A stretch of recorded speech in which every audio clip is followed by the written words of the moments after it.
Have you ever wondered why SpongeBob is so bright and yellow? It actually makes him look like a real sea sponge. Did you know that there are many different kinds of sponges in the ocean? Some of them can even be rainbow-colored.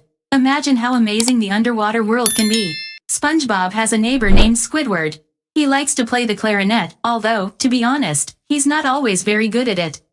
But we all have something we're trying to get better at. Did you know that SpongeBob lives in a pineapple underwater in the town of Bikini Bottom? It's a pretty unusual choice for a house, but Bob loves it. SpongeBob works at the Krusty Krab restaurant, and his favorite thing to do is make crab burgers.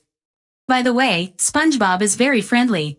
He has lots of friends, including Gary the Snail and Patrick the Star. Patrick is SpongeBob's best friend. They are always coming up with different fun games and adventures. Even though SpongeBob works as a chef, he has never had a chef's hat on his head. But he does have a tie, which is quite unusual for a chef. If you liked our video, don't forget to give us a like and, of course, subscribe to the channel.